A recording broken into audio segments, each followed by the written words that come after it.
Hey, what's going on, fam? It's Kyle Henderson of BamaInsider.com. Thank you for giving me some time on Sunday, October 18th. Hope you're making time to spend time with your loved ones.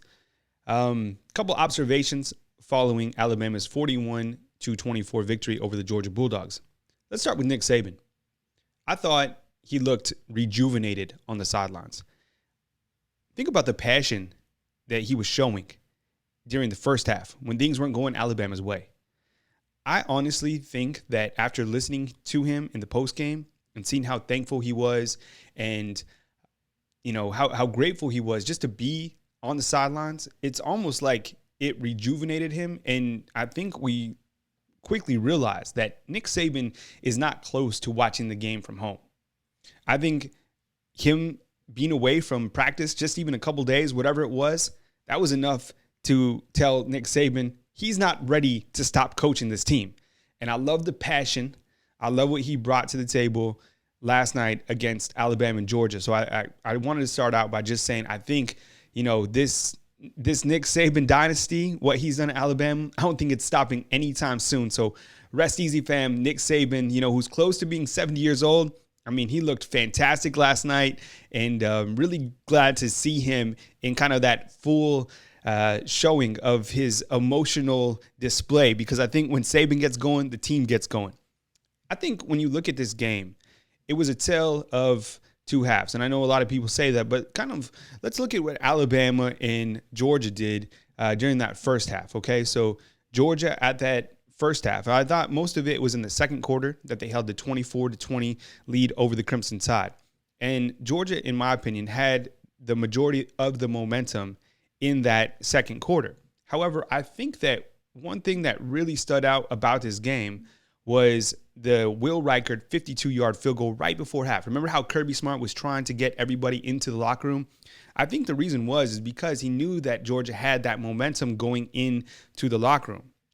However, the clock had 1 second left. Will Reichard comes up, kicks a 52-yard field goal. And we'll talk about Will Reichard more in a second. But I think what that was able to do for Alabama, I think that was able to give them so much momentum going into halftime. And that changed the game from being 24-20 at the half from, it could have been 24-17, right?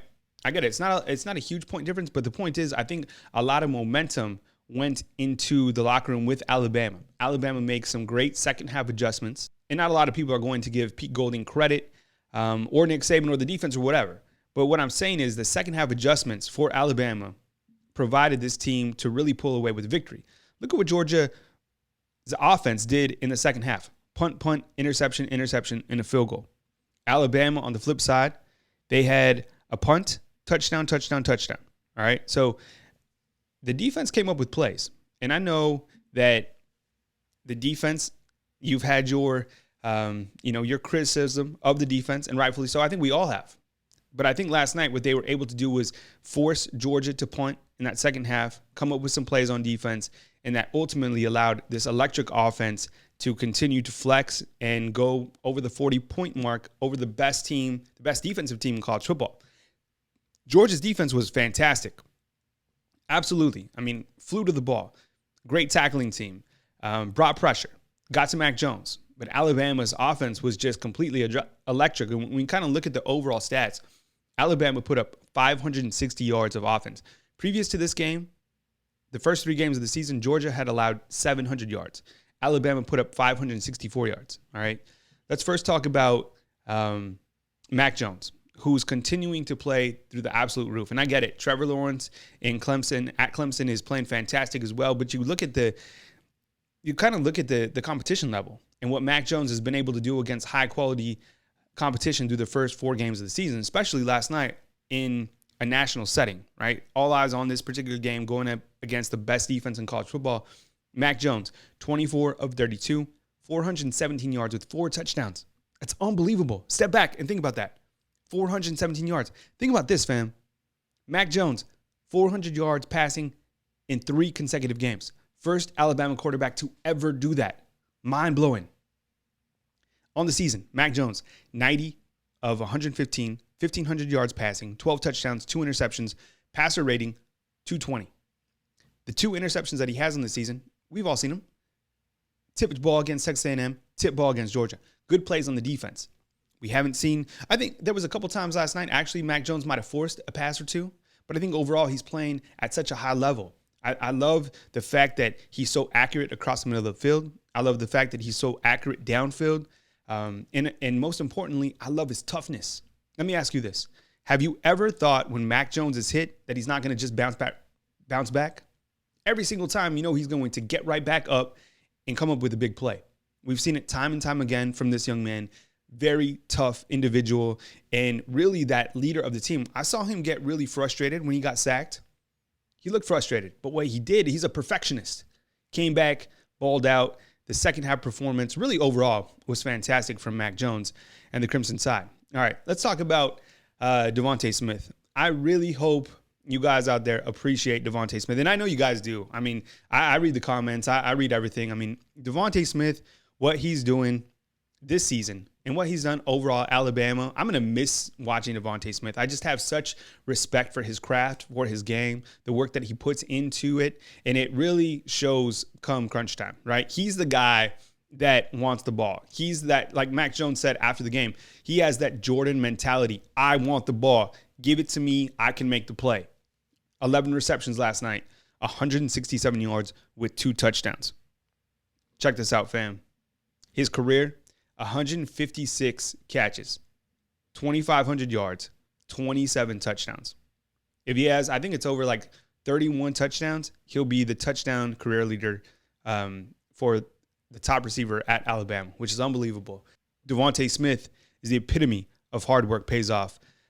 Really enjoy watching this young man. He just, he rises up at the right time. Jalen Waddle, of course, did his thing, 6 receptions, 161 yards. That 90-yard touchdown, right? It was unbelievable. I mean, when Jalen Waddle gets going, there's nobody in college football on the defensive side of the ball that is going to catch him. So Jalen Waddle, another big night, and you kind of look at the overall statistics for Jalen Waddle and what he's done during the season. It's really incredible to see his overall production, 25 receptions, 557 yards, which leads the team, 4 touchdowns. He has an average per catch of 22.3. Actually, John Mechie has a higher average per catch, which is 24.9. Mechie has 14 receptions on the season for 348 yards.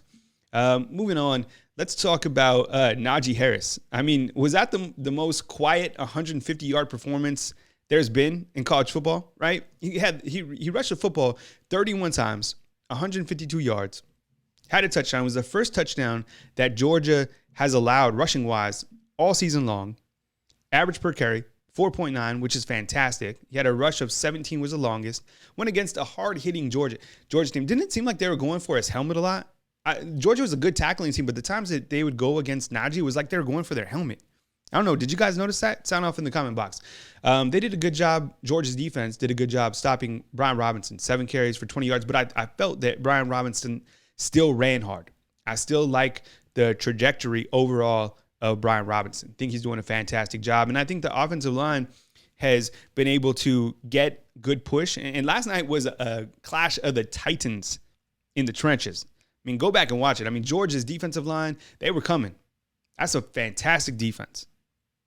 All right, let's talk about Will Reichard, a 52-yard field goal. And just as I said at the beginning of the show, I mean, that provided the momentum that Alabama needed going into halftime. I mean, look at the photo. I mean, Mac Jones embracing Will Reichard. I mean, what he was able to do just before half, I really think, and I don't know. I mean, who's to say? But if Alabama doesn't make that field goal, I mean, who knows what happens in the second half? I still felt Alabama was going to win this game, but I just think that was the momentum that they needed to go into the second half, and I think it really spilled over into the ultimate outcome of this game. On the season, Will Reichard, 4 of 4, 26 of 26 on PATs, fam. And his longest kick, 52 yards. Alabama has their kicker. All right, I want to give the defense props. I want to talk about the play of Christian Barmore and DJ Dell. And I know you got questions. Where was LeBron Ray? Did not play last night. Saban said it was his elbow. In for LeBron Ray, Christian Barmore. You guys have heard me talk about Christian Barmore tons of times. The play of Christian Barmore last night was just what Alabama's defensive line needed. That's what we need to see going forward. The play of DJ Dell was what we need to see going forward. Check this out. combined stats between Christian Barmore and DJ Dell. Combined 9 tackles, 2 sacks, 4 pass breakups, 4 quarterback hurries, and 1 forced fumble. Those two played through the roof. Throw on Justin Ebogbe, who had an interception. Heads up play by him. I thought he played well. Overall, the defensive leaders from last night's game against Georgia, you had DeMarco Hellams, who stepped in for Jordan Battle, who was out for the first half with a targeting call against Ole Miss. 11 tackles, 4 solos. You had a pass breakup. Dylan Moses, 10 tackles. 5 of those were solo tackles. Then 2 interceptions. Actually, it was 3 interceptions last night. Sorry about that. Daniel Wright, Malachi Moore, and then Justin Ebogbe. Thought they took a good advantage of the young quarterback of Georgia. I mean, I felt that Stetson Bennett was curious to see how he would perform under pressure. I felt that Alabama could have added a little bit more pressure, especially inside the red zone. 18 of 40, 269 yards, 2 touchdowns, 3 interceptions. But I felt like when Alabama got pressure on him, that he made mistakes. Alabama's defense overall, look, they held Zamir White to 57 yards rushing off 10 carries. I know that, Georgia got on their back and they had to go to the air in the end, but still, I mean, that's impressive. Receiving-wise, George Pickens, he was targeted 7 times, came up with 5 receptions for 53 yards. And then, how about this? Jermaine Burton, he was targeted 11 times, only came up with 4 receptions. And Karis Jackson, Georgia's leading receiver, was targeted 7 times, just 2 receptions for 23 yards. So overall, I really liked the improvement week over week from the defense. I thought they came up with stops at the right time.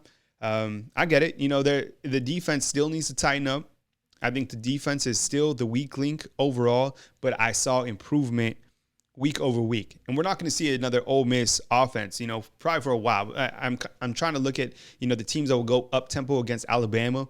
There's probably some out there, but I think what Alabama saw against Ole Miss, they're not going to see for a while. And I think when I look to the overall schedule, I like where Alabama's going.